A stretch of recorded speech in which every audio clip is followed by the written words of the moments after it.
conocimiento o a quien doy fe de conocer. Esa es la primera forma de identificar a un compareciente. Luego lo hacemos, aquí en el Código Notariado, pues dice cédula de vecindad, pero entendemos nosotros que a partir del 2009-2010 ya teníamos todos nuestro DPI, y entonces el documento personal de identificación es el único documento de identificar a una persona. Estamos hablando otorgante, compareciente que es ciudadano guatemalteco.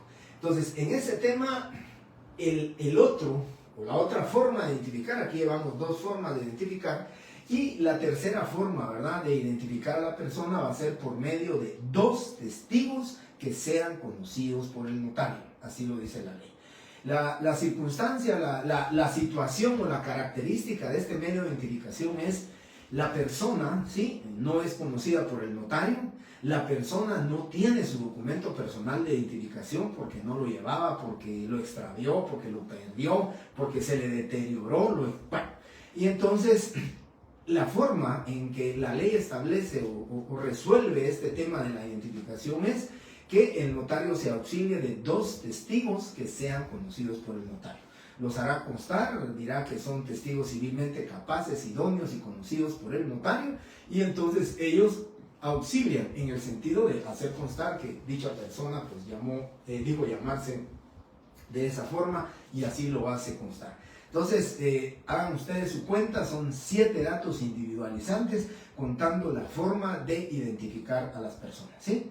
Si ustedes miran el artículo 29, en la parte final dice, o ambos medios cuando así lo estimare conveniente. Pues el notario puede también, ¿verdad?, decir persona de mi conocimiento y lo identifico por medio de.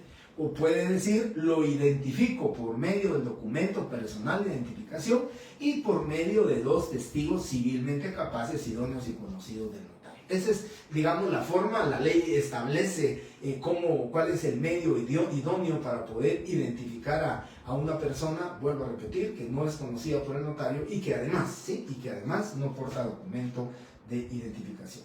A todos, muy buenas tardes, compañeros. Entonces, ese es el tema, ¿verdad?, de la forma de identificar. Ya hablamos la legitimación. Y luego, en el tema de la legitimación, compañeros, también es importante que les hable con respecto a los documentos. Claro, el próximo semestre y el primero o el segundo día de clases ya les hablaré de la forma de acreditar la representación legal, pero en el tema de la legitimación también tenemos nosotros los notarios que legitimar a la persona con respecto a si él va a comparecer en representación legal de una tercera persona, un tercero, ¿sí? Entonces,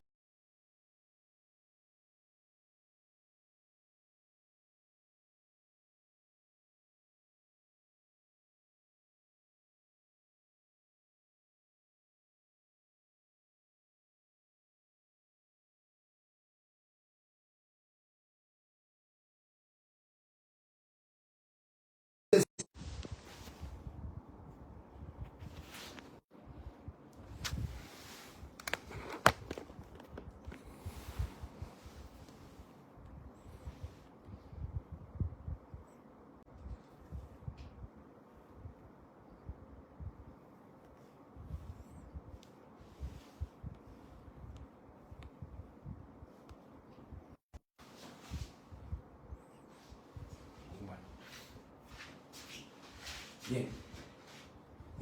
Perdón, compañeros, se me olvidó poner no molestar, y entonces me entró una llamada y creo que ese era el motivo por el cual se había quedado pues el teléfono sin señal por unos momentos. Así es, José Urbano, muchísimas gracias, ya tengo la señal.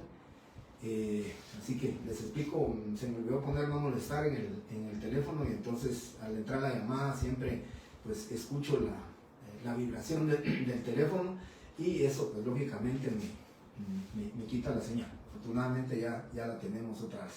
Bien, entonces les decía, compañeros, el dato ese de la legitimación está también si es un alcalde municipal. Creo que no lo hablé con ustedes. Si fuera un alcalde municipal tendrá que tener la certificación del Tribunal Supremo Electoral, donde se le declaró como alcalde electo, ¿verdad? Fue el ganador de las elecciones, se le tiene que certificar, tiene que tener su acto de toma de posesión del cargo.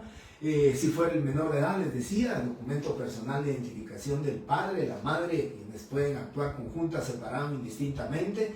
La certificación de la partida de nacimiento del menor con un documento idóneo con el cual se va a aprobar o que se va a acreditar el ejercicio de la patria potestad del menor de edad, ¿verdad? Que los menores de edad, el padre actúa en ejercicio de la patria potestad.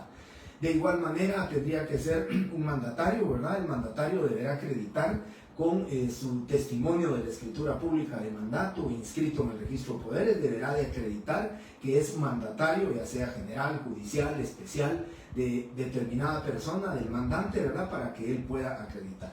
El tema de la legitimación entonces es tan importante porque lógicamente hay un artículo, hay una numeral en el artículo 29 que quiero leérselos.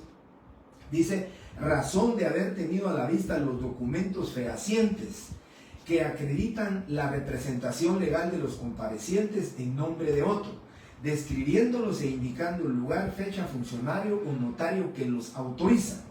Pero esto es lo más importante del tema de la legitimación. Dice: hará constar que dicha representación es suficiente conforme a la ley y a juicio del notario. Entonces el notario tiene que estar convencido de que a juicio de él y de acuerdo a lo que establece la ley, el mandato, el acta notarial de nombramiento, la fe de edad, la certificación de la partida de nacimiento del menor de edad, son suficientes documentos para que se pueda otorgar el contrato. Ese es el tema importante dentro de la legitimación, porque lógicamente el notario es el responsable de calificar que el documento con el cual se está acreditando una representación legal es suficiente. Que él lo dice es a juicio de él, y que la ley establece y que la ley determina. Y también importante es mencionarles a ustedes que el mismo artículo 31 del Código Notariado lo refiere como un requisito esencial, cuya omisión da como resultado, como resultado la omisión da como resultado la nulidad del instrumento público.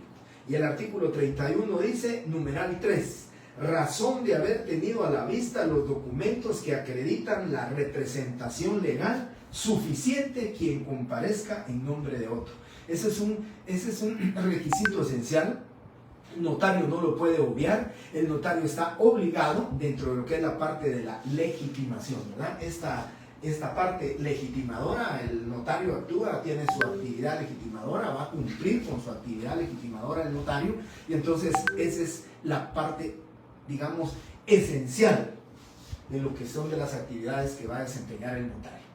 Y luego, dentro de la función legitimadora, también recuérdense ustedes que nosotros todavía tenemos la firma manuscrita, ¿verdad? Esa firma manuscrita es la firma cartacia, es la firma que nosotros hacemos pues con la mano, con el lapicero, y a falta de ello, dice la ley, lo hará un testigo por cada grupo de personas, o por un testigo, por la persona que no sabe o no puede firmar, o por el grupo de personas que ejercen la titularidad de un mismo derecho, ¿verdad?, en el instrumento público, ¿sí? Eso lo establece la ley, eso lo dice la ley para los efectos de la firma. Dentro de la actividad legitimadora está entonces precisamente la recepción de la firma de los otorgantes, porque recuérdense que cómo se legitima el consentimiento, cómo legitimamos la aceptación, cómo legitimamos la ratificación en el instrumento público es a través y por medio de la firma. Y vuelvo a repetir, es la firma manuscrita o la firma cartacia. Y de todas maneras, digo yo, es la manera gráfica de representar la aceptación, es la manera gráfica de representar la ratificación. Y a falta de ello, pues se dejará la impresión digital. Pero de todas maneras, la impresión digital es una forma gráfica también de la aceptación. Aquí se deja la impresión digital, va a firmar un testigo por la persona que no sabe firmar, y eso lógicamente crea la función legitimadora. El notario, hasta recibir la firma, está legitimando, porque en presencia de él, en su presencia, están firmando el instrumento público, y ya les dije qué es lo que representa. Y entonces, quiero que tomen en cuenta que si ustedes lo quieren apuntar, porque esto es muy importante y regularmente lo preguntan en los exámenes, en el tema de la firma, ¿verdad? Que decimos manuscrita, cartacia, pues decimos que la firma es tan importante dentro del instrumento público, pero tiene dos temas importantes o dos elementos. La firma es declarativa y también es indicativa, ¿sí? Cuando decimos que es indicativa, la firma indica quién fue la persona que firmó: el vendedor, el comprador, el fiador, el donante, el donatario, el mutuante, el mutuario. Esos son las personas dentro del instrumento público que lógicamente van a firmar. Y por eso se dice indicativa. Esa firma indica quién fue el que firmó el instrumento público. Y la otra característica de la firma es que es declarativa. Y la declarativa es para mí la principal, digamos, veracidad que se tiene. La veracidad, la principal prueba que se tiene con respecto a ese ligamen de la persona con el documento. ¿Por qué es declarativa? Porque lógicamente las personas en el momento que están firmando el instrumento público están aceptando, están declarando la aceptación, declarando la ratificación. Y ahí entonces concluiríamos la actividad legitimadora del notario, ¿verdad? Cuando va a legitimar, ahí va incluida la firma. Bien. Y luego ya cumplimos con esta función legitimadora, las firmas y todo. Y entonces yo les decía que dejaba por casi de último, ¿verdad?, el tema de la función modeladora. El tema de la función modeladora, el tema de la función donde el notario va a crear el instrumento público. Aquí es de verdad donde yo les decía a ustedes que así como le ponemos a nuestros clientes un abanico de contratos, le ponemos en respuesta a la petición de ellos, nosotros le ponemos la cantidad de contratos que podemos encontrar, ya sean típicos o atípicos, y nosotros vamos a hacer prácticamente un traje a la medida. Nosotros, pues, lo digo metafóricamente hablando, ¿verdad? Vamos a hacer el sastre y vamos a hacer un traje a la medida de nuestros clientes. Lo que nuestros clientes nos han pedido, ya les dije, la función asesora, la legitimadora, la función preventiva, la función receptiva. Y aquí el notario entonces tiene que tener o exponer a la vista de los requirentes, tiene que exponer sus calidades, sus cualidades de redactor, sus calidades para poder modelar la voluntad de las partes. Recuérdense que cuando hablábamos de notario decíamos que era el profesional del derecho encargado de una función pública que consiste en recibir, interpretar y dar forma legal a la voluntad de las partes, redactando los instrumentos públicos adecuados para dicha finalidad.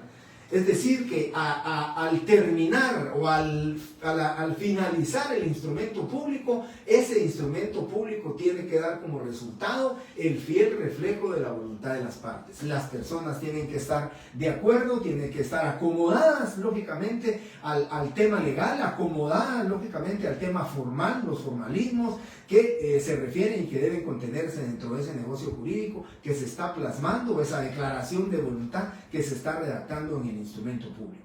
Entonces el notario, pues yo les vuelvo a repetir, ustedes cuando ya redacten su instrumento público, yo lo decía en clase, no pretendo que lo hagan exactamente como yo se los diga, como yo se los dicto, como yo se los mande por correo los ejemplos que les enviaré, porque son ustedes los encargados de redactar el instrumento público.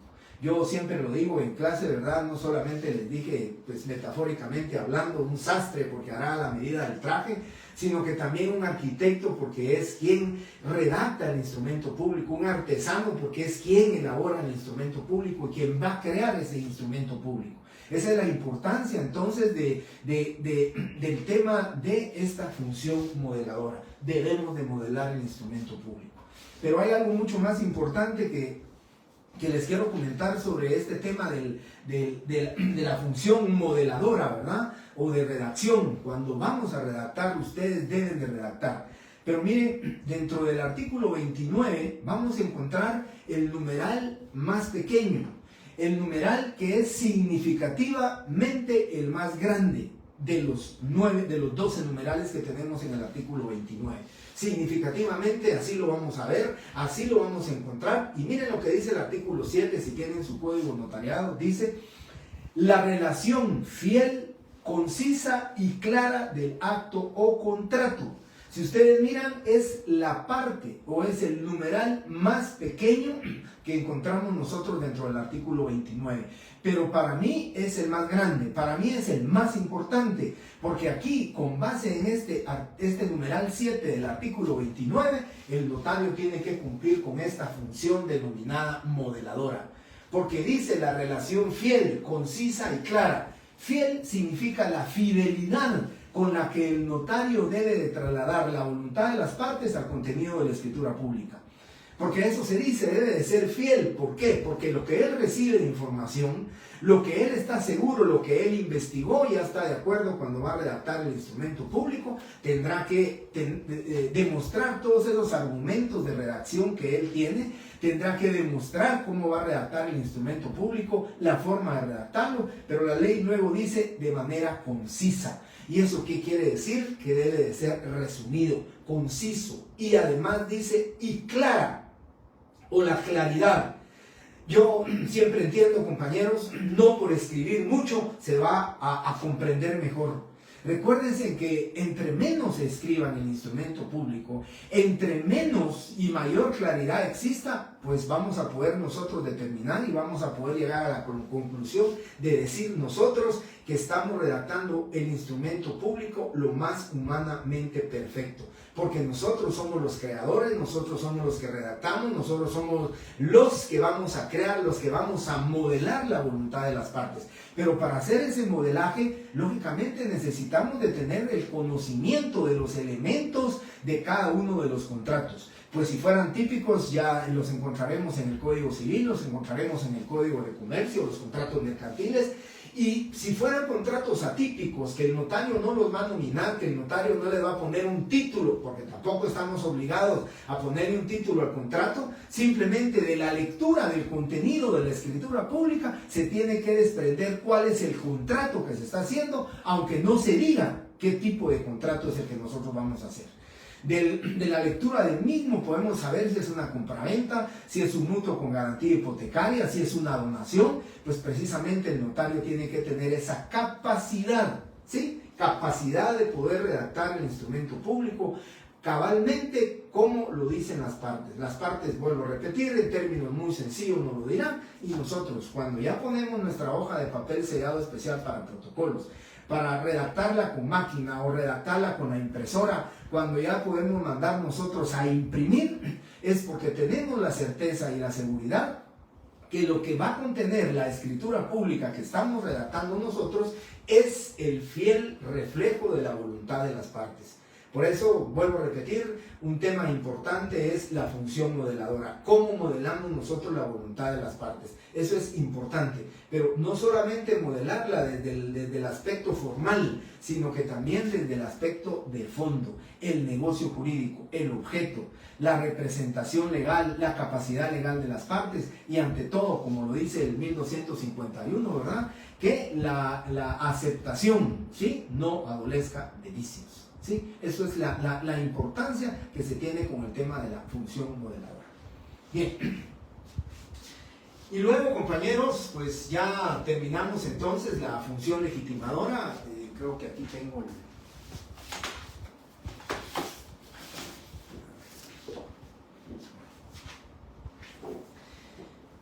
como les decía yo a ustedes, ¿verdad? Esta es una hoja de papel sellado especial para protocolos. Esta hoja de papel sellado es la que ya vamos a utilizar o que utilizamos para nuestra función modeladora. Nosotros ponemos nuestra hoja de papel sellado, ya sea en la impresora o en nuestra máquina, hacemos la escritura pública y luego, por supuesto, que ya viene el tema obligatorio de lo que debe de cumplir el notario, ¿sí? Y va a ser esta parte, la función autenticadora o de autenticidad, ¿verdad? ¿Quién la va a hacer? El notario. Se recordarán ustedes que hablábamos nosotros dentro de los principios también, hablábamos de la función del principio de autenticación, y ese principio de autenticación le corresponde al notario, es el que tiene la fe pública, es el contenido en el artículo 29, numeral 12, donde dice firma de los otorgantes y firma del notario precedida de las palabras ante mí. Miren la importancia que tiene eso. Yo decía en el instrumento público hay 2 veces que se repite la palabra ante mí.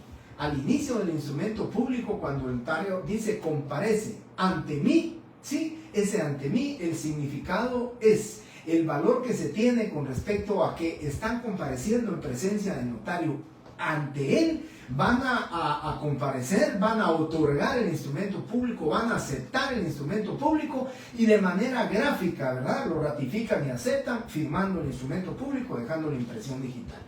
Pero luego viene el otro ante mí que está contenido en el artículo 29, numeral 12, que dice firma del notario precedida de las palabras ante mí. Ese es otro ante mí. Ese es otro significado, o significativamente hablando el ante mí, lo que significa es que en presencia de él están otorgando el instrumento público.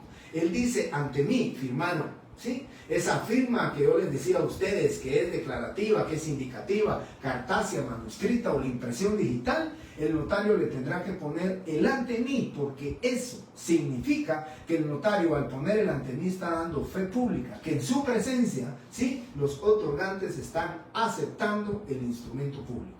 El primer ante mí, vuelvo a repetir, el primer ante mí es que en presencia del notario están compareciendo a otorgar el instrumento. Pero ya cuando lo firman es el ante mí de la presencia del notario. ¿Y quién autentica entonces? Esa función autenticadora le corresponde a nadie más que al notario. Significativo también es informarles a ustedes, compañeros, que la escritura pública, mejor dicho, los instrumentos públicos llamados protocolares o los instrumentos públicos que van dentro del protocolo, esos instrumentos públicos no necesariamente, o mejor dicho, no legalmente, no lo requiere la ley, no lo pide la ley, que se le ponga sello, ¿sí?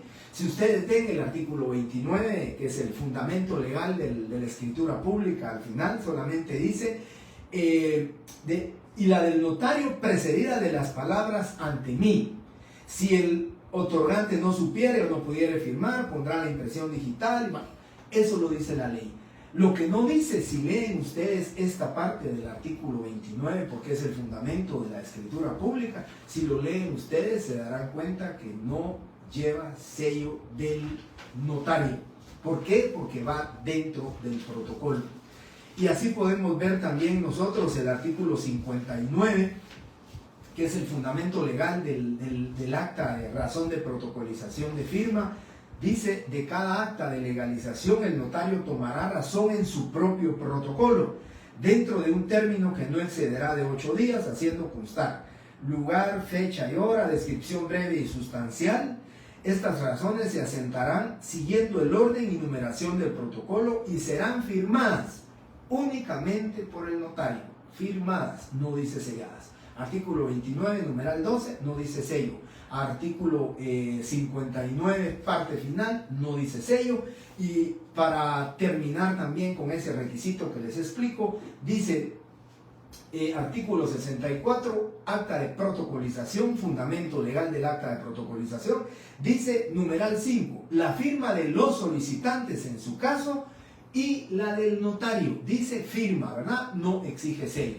Vayan entonces ustedes con la convicción de que el sello en los instrumentos públicos que van dentro de estas hojas de papel sellado especial para protocolos, no es necesario el sello.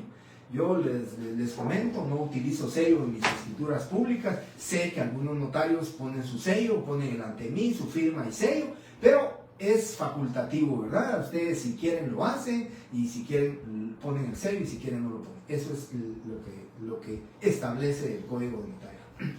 En el tema de la función autenticadora, ¿verdad? Esta es la función que termina prácticamente, ya les concluimos.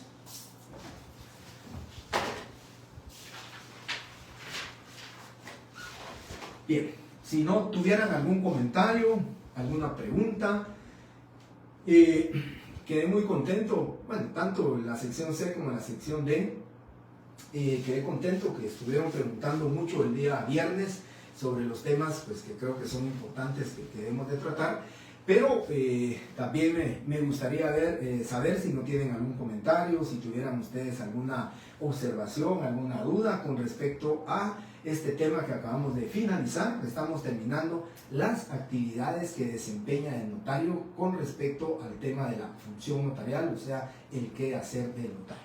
Bien, si no es así, entonces el siguiente tema que nos corresponde es hablar sobre las teorías que pretenden resolver el tema sobre el vocablo funcionario público, sobre el tema de la función notarial, si nosotros prestamos realmente una función pública, ¿sí? Si nosotros prestamos la función pública, y si no, pues si estamos prestando nosotros qué tipo de función, si somos profesionales, si somos funcionarios públicos, o qué realmente somos nosotros en el sistema notarial guatemalteco.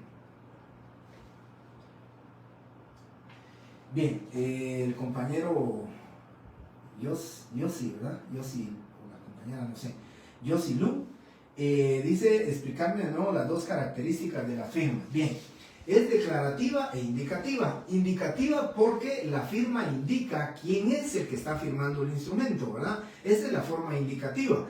Porque si doña Ana firma el instrumento público, pues indica que es doña Ana la que está firmando. Es indicativa a la persona, ¿sí? Pero si estamos hablando también, la otra característica es declarativa, ¿sí? Porque ahí está declarando, y decía yo, ese es el mejor ligamen de veracidad y de prueba que se tiene entre la persona y el documento. Porque ese ligamen declara, ¿verdad? Es declarativo que la persona está aceptando, que la persona está ratificando el contenido del instrumento público, y por eso su característica es declarativa. Vuelvo a repetir, ese ligamen que se tiene entre la persona y el documento, es la veracidad, es la prueba que se tiene de que la persona aceptó y ratificó el documento. Y vuelvo a repetir, en el tema de la indicativa, es que indica, esa firma que se encuentra contenida ahí, indica que doña Ana firmó, por eso se dice que es indicativa. Esas son las dos características que preguntan uno de los compañeros al respecto. El compañero o la compañera Gómez Pam dice, disculpe, el artículo 59, fundamento legal, ¿de qué dijo que era? Bien, recuérdense que yo les dicté a ustedes 5 instrumentos públicos, y estoy seguro que ahí los tienen apuntados. Les dije que 2 eran fuera del protocolo, extraprotocolares o secundarios, y los otros 3 van dentro del protocolo, son protocolares o son principales, porque van dentro del protocolo. Les dije que los que van dentro del protocolo son escrituras matrices o escrituras públicas. 1. 2 actas de protocolización y 3 razones de legalización de firma. Para que puedan ustedes verificar y para que puedan ustedes saber cuál es el contenido de las escrituras llamadas protocolares o instrumentos públicos protocolares, leemos rápidamente el artículo 8 del Código Notariado, que dice: el protocolo es la colección ordenada de las escrituras matrices, 1, de las actas de protocolización, 2, y de las razones de legalización de firmas. Esos son los 3 documentos o instrumentos públicos que van dentro del protocolo, y por eso les llamamos o denominamos protocolares. El artículo 29 pues refiere a la escritura pública, el artículo 63 y 64 las actas de protocolización, y a la compañera que me está preguntando sobre el artículo 59, ese artículo 59 es el que fundamenta a las razones de legalización de firma. Son separadas, ¿verdad? Son independientes. Primero legalizo la firma y después tomo razón en el protocolo. Ya miraremos ese tema más adelante, porque tenemos prácticamente un tema y un punto del programa que se refiere a los instrumentos públicos, tanto protocolares como extraprotocolares. Hugo, bien. Las 2 veces que utilizamos las palabras ante mí, decimos número 40 en la ciudad de Guatemala el 11 de marzo del año 2024. Ante mí, Jorge Mario Álvarez Quirós, notario, comparece. Ese ante mí, su significado es que en mi presencia está compareciendo don Carlos, está compareciendo doña Julia, para otorgar un contrato, y ahí relato yo el contrato, su comparecencia, sus datos individualizantes de ellos. Voy a otorgar el objeto del contrato. Si es una compraventa, pues se hará con todos los temas relacionados a la compraventa, cumpliré con los temas relacionados al contrato de compraventa, y luego pues ya viene la parte final o la parte legitimadora, viene también la parte autenticadora, cuando el notario al final, este es el otro ante mí, cuando dice el artículo 29, numeral 12, dice firma de los otorgantes y firma del notario precedida de las palabras ante mí. Ese ante mí tiene otro significado. Ese ante mí significa que en presencia de él están aceptando, en presencia de él firman. Y vuelvo a repetir, ahí entonces están las características de esa firma. Es indicativa porque fue don Carlos el que la otorgó, y es declarativa porque don Carlos está firmando el instrumento público y hay un ligamen, hay una prueba, hay una veracidad entre don Carlos y el documento, ¿sí? Esa es la diferencia del ante mí, que va hasta el principio, en la primera línea, en las primeras dos líneas, y el ante mí que va en la parte final cuando el notario pone las palabras ante mí. Su significado es que en presencia del notario los otorgantes firmaron el instrumento público. Sí, la firma cartácea es con E al final, ¿verdad? Cartácea o manuscrita. Ese es el tema que nosotros utilizamos pues todavía, ¿verdad? La cartácea o la manuscrita, que son las firmas que pues nosotros hacemos, que nosotros elaboramos. Todavía no existe la firma digital, todavía no existe la firma electrónica, ¿verdad? Que posiblemente vamos en búsqueda de eso, en búsqueda de la virtualidad, en búsqueda de la celeridad de los procesos notariales, es correcto. Pero actualmente y hasta ahora no hay tema de firmas electrónicas, no hay tema de firmas virtuales o digitales, sino que simplemente seguimos todavía con la firma cartácea o también llamada manuscrita, que es la manera gráfica de representar la aceptación y el otorgamiento de un instrumento público, ¿sí? Bien, ¿algún otro comentario? ¿Pregunta? Bien. Muy bien, aquí Elizabeth creo que contestó, ¿verdad? Firma cartácea y manuscrita. Bien. Entonces, si ya no tienen otra pregunta, otro comentario, pues quiero comentarles las teorías sobre la función notarial, las teorías que pretenden, digamos, explicar el tema o el vocablo funcionario público. Pues hay tres teorías, ¿verdad? Tenemos la teoría profesionalista, ¿verdad? De profesional, ¿sí? Profesional, ¿sí? Entonces, estamos hablando de la teoría profesionalista.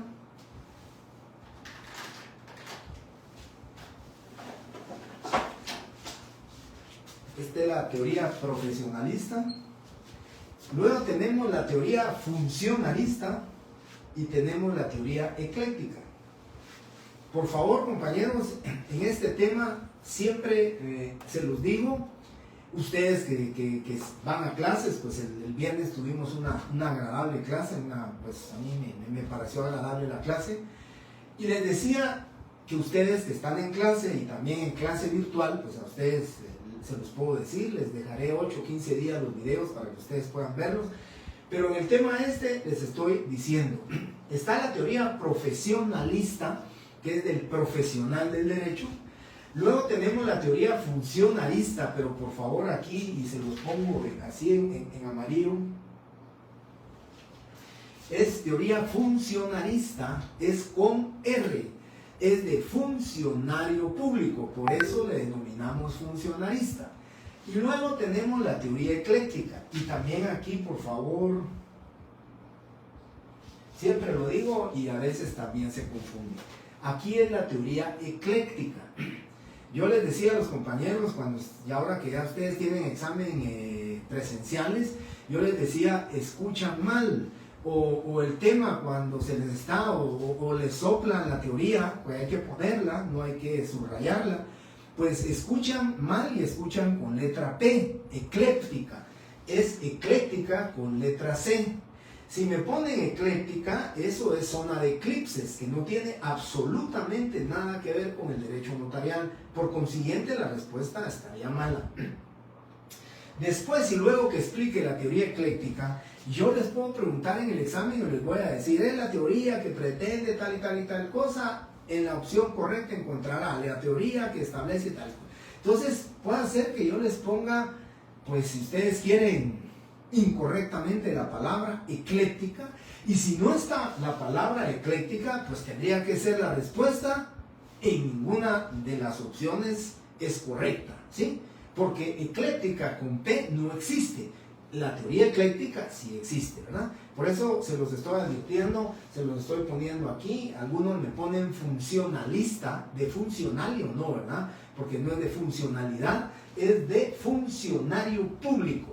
Y aquí es ecléctica con C, por favor, para que no se les olvide. Y pues, si tengo oportunidad, les enseñaré en el examen que los que no han venido a clase, los que no vienen a clases, se les va o se les pasa estas dos simples letras, la R y la C.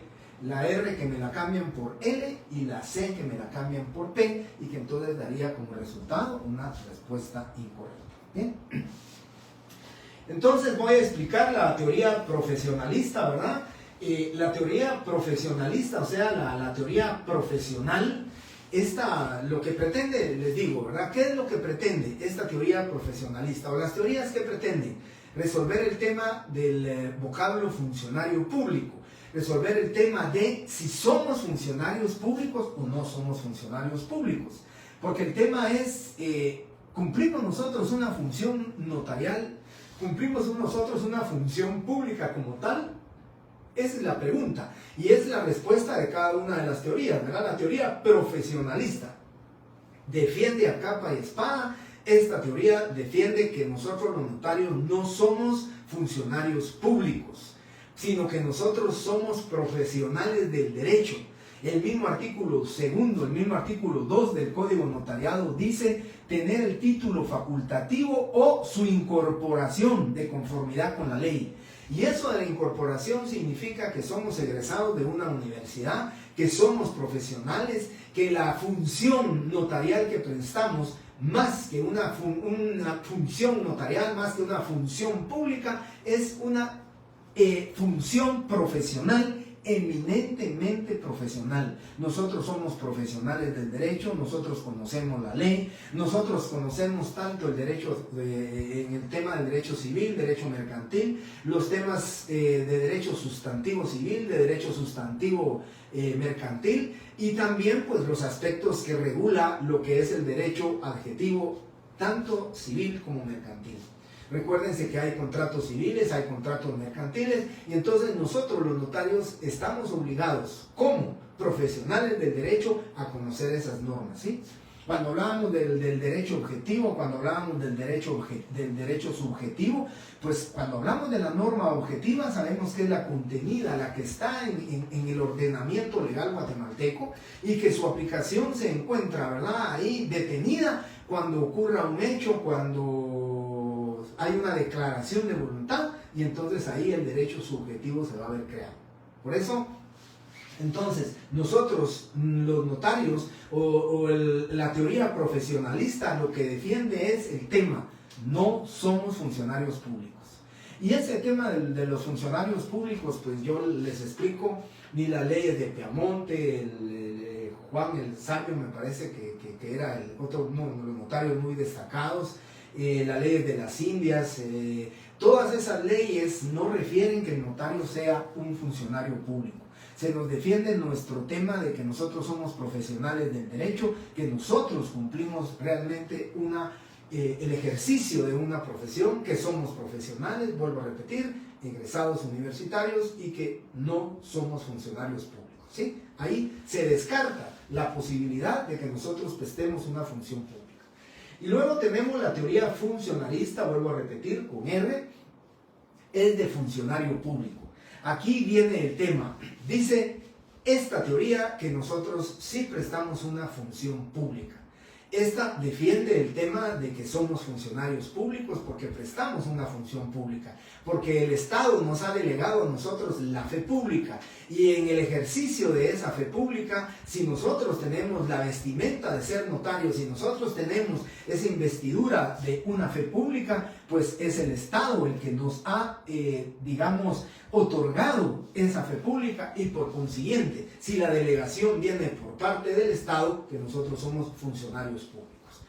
Yo quiero comentarles y decirles en este tema del funcionario público cómo se defiende. Pues lógicamente esta teoría funcionalista no es que se defienda, sino que simplemente lo que afirma y lo que dice es que sí somos funcionarios públicos.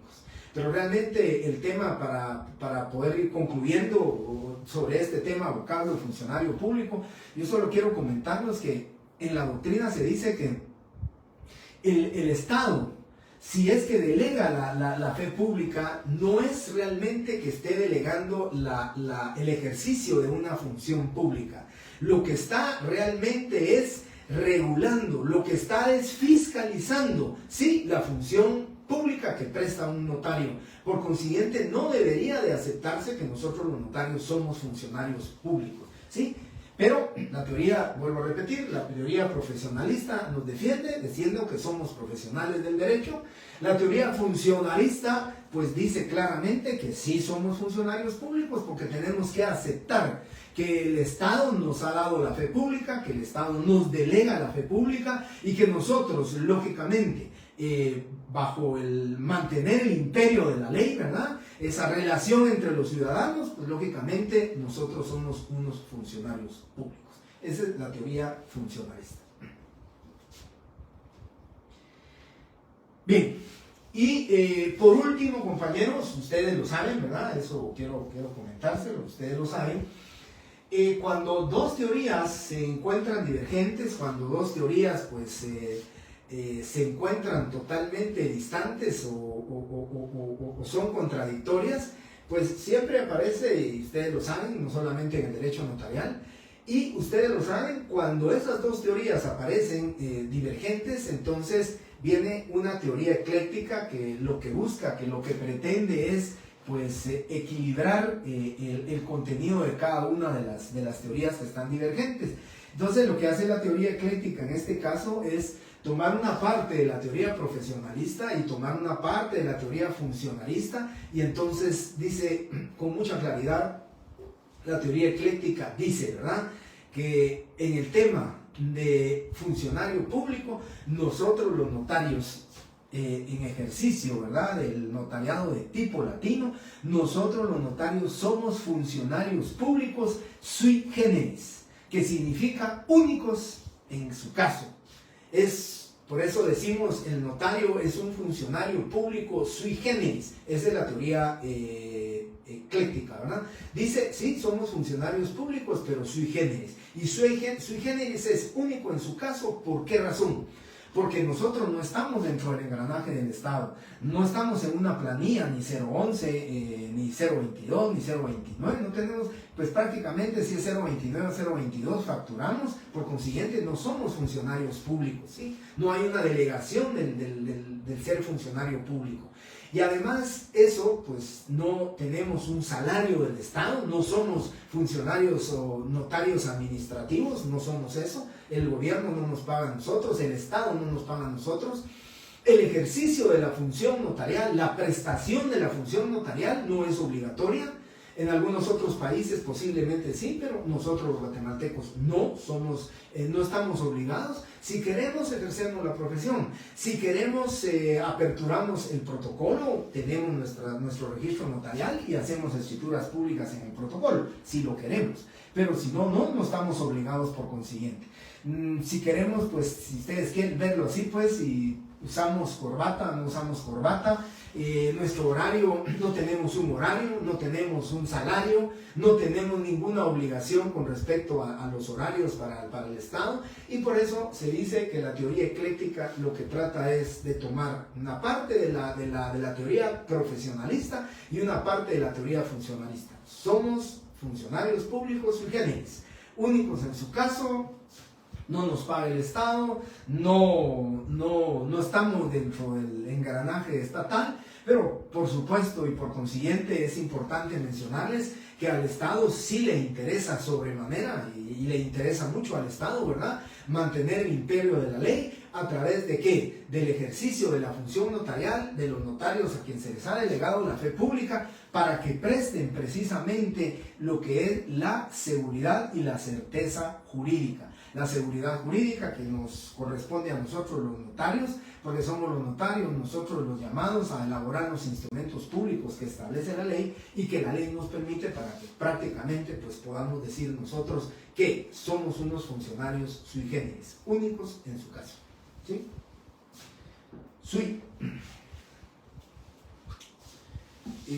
Solo a Zurdia, sui no es con E, solamente tendría, ahí está. Gramajo, Aldo Gramajo es sui generis, ¿verdad? Así como lo escribió el compañero Aldo Gramajo, sui generis, ese es el que corresponde, ¿verdad? Y ese es el que... Muy bien. Así estamos José Ruano y Aldo Gramajo. Ese es único en su caso, ¿verdad? Único en su género. Los notarios así, sui generis, único en su género, único en su caso, y ya lo determinamos. Bien. Si no tienen algún comentario de estas teorías profesionalista, funcionalista, ecléctica, pues entonces vamos a resolver el tema. O vamos a resolver el otro subtema, el encuadramiento de la función notarial. ¿Cómo vamos a encuadrar a la función notarial? ¿Cómo se encuadra la función notarial? La función notarial se encuadra, o el encuadramiento de la función notarial se va a decir o se dice que se encuadra dentro de la actividad del Estado, ¿sí? En el ejercicio de la profesión liberal y un sistema mixto. Yo quiero comentarles, compañeros, que por supuesto cuando uno, se recuerdan cuando hablamos de las formas de capacitar al notario, la formación y capacitación del notario, yo les decía que pues nosotros todavía tenemos esa gran dicha de que podemos ejercer liberalmente nuestra profesión y que además pues podemos ejercer la abogacía, podemos ejercer el notariado.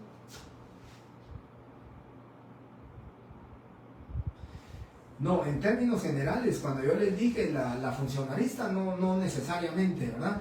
Yo les decía que en el tema de la funcionalista, el Estado lo que hace es regular la función notarial o fiscalizar la función notarial a través del Archivo General de Protocolos, de las instituciones donde nos inspeccionan, donde nos revisan el protocolo y donde determinan si estamos cumpliendo con todas las formalidades que dice la ley.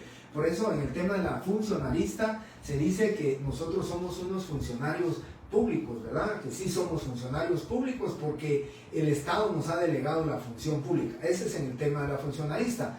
Pero cuando defendemos o cuando decimos esa sui generis, decimos pues que lógicamente, ¿verdad?, somos únicos en su género, somos precisamente porque estamos nosotros cumpliendo con una función pública, no siendo funcionarios públicos, ¿verdad?, sino que es una función sui generis, único en su género. Ese es el tema. Bien. Entonces, les decía, el encuadramiento de la función notarial, yo les decía cuando comentaba en clase que qué dicha, ¿verdad? Qué bendición de Dios que podemos nosotros de manera simultánea ejercer la abogacía y el notariado. Vamos a ejercer la abogacía, ejercemos el notariado nosotros, pero entonces dice en la actividad del Estado. Yo les decía y lo comentaba siempre en clase que cuando uno finaliza, cuando uno termina cierre de pensum, pues además de la celebración correspondiente con todos los compañeros, la alegría de que se cerraron o se terminaron los 50 cursos del pensum, pues además de esa alegría viene pues después el tema de nuestro ejercicio, viene el tema de nuestro examen técnico profesional, viene el tema de la tesis y luego viene el tema, la verdad, la solemnidad de que le pongan a ustedes su toga, que le pongan la esclavina y que por último el decano pues les ponga su bonete ya para que representen ustedes el ejercicio de la abogacía y el notariado. Pero decía yo que esta profesión de notarios es tan bendita, compañeros, que de verdad nosotros solamente necesitamos para ejercer la profesión, pues 500 quetzales, porque eso es lo que vale un lote de papel sellado especial para protocolos, 500 quetzales.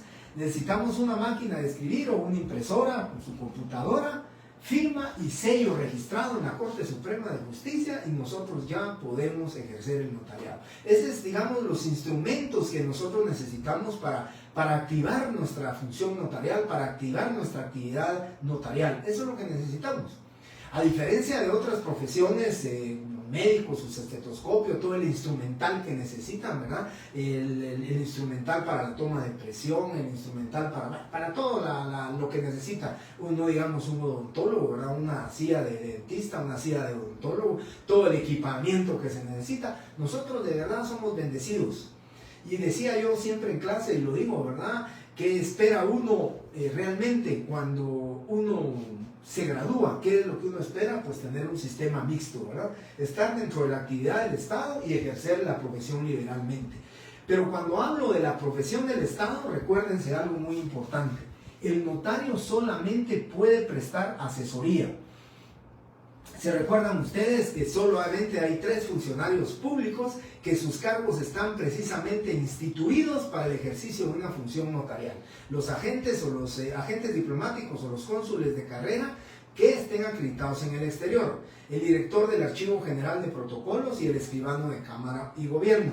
Esos son los 3 únicos funcionarios públicos. Y de ahí nosotros, los notarios, cuando vamos a trabajar dentro de la actividad del Estado, solamente podemos prestar una función asesora, una función directora. Nosotros podemos firmar dictámenes, nosotros podemos asesorar, nosotros podemos dirigir, nosotros podemos revisar los instrumentos públicos que cada notario lleve a la institución.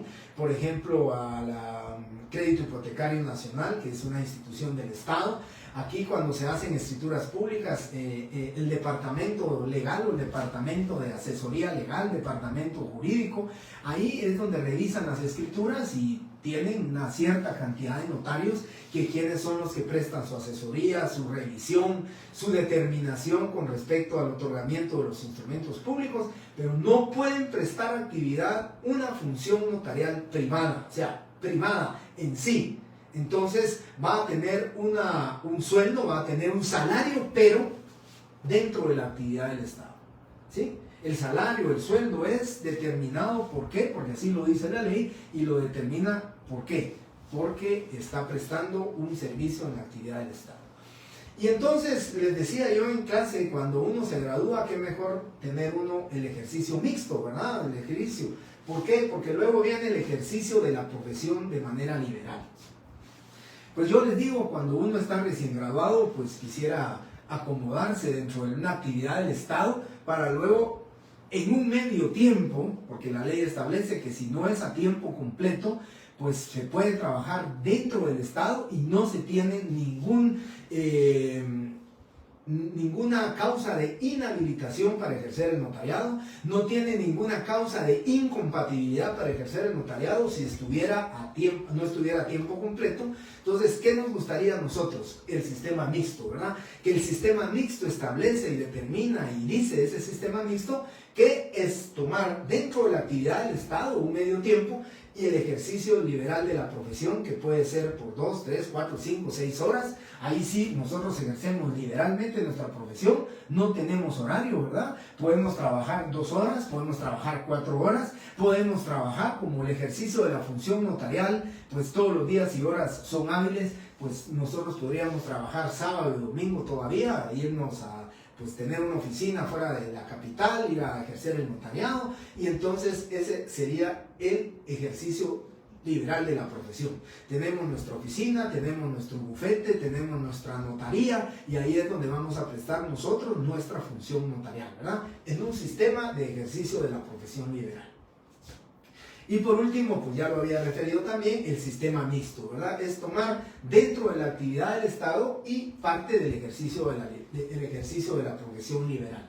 Aquí pues estamos 3, 4 horas dentro del Estado, tengo mi asesoría de 2, de 3, de 4 horas dentro del Estado, me retiro por las tardes y voy a ejercer la profesión liberalmente, ¿verdad? Entonces tengo una entrada pues si ustedes quieren, yo les decía, pues yo pensaba, ¿verdad? Recién graduado, yo eso era lo que buscaba, ¿verdad? Eso era mi ideal, pues tener un ingreso económico, digamos, determinado, que usted sabe que mensualmente a fin de mes le van a entregar su salario, le van a entregar su sueldo, le van a entregar su cheque, le van a hacer su transferencia y pues posteriormente estar también ejerciendo la profesión de manera liberal porque usted tiene dos ingresos. Pero lo mejor es decir, bueno, tengo un ingreso determinado que lo puedo presupuestar, que puedo decir, bueno, con esto cuento para fin de mes, porque en el tema de solo ejercer la profesión de manera liberal, sabemos nosotros, ¿verdad? Y yo pues después de 38 años de ejercicio profesional, lo sé, al principio empieza uno a pensar en yo me recuerdo que mi padre me ayudó a pagar 2 meses de oficina porque de verdad no teníamos absolutamente nada con los colegas que teníamos en la oficina. Y entonces teníamos que cubrir, y ustedes recuerden, si una oficina pues tiene teléfono, tiene luz, agua, hay que pagar pues una secretaria o una procuradora y todos esos gastos pues tenía uno que ir en búsqueda en el ejercicio de la profesión liberalmente hablando, ¿verdad? Entonces, qué mejor tener uno el sistema mixto dentro de la actividad del Estado, prestar una asesoría, o no necesariamente dentro de la actividad del Estado, ¿verdad? Prestar una asesoría con una entidad privada donde le paguen a uno un salario, un sueldo por su asesoría, por su revisión, por su dirección, luego tener el ejercicio de la profesión liberal en las tardes y el sistema mixto pues es ese, ¿verdad? Tomar una parte de la actividad del Estado y también el ejercicio de la profesión de manera liberal.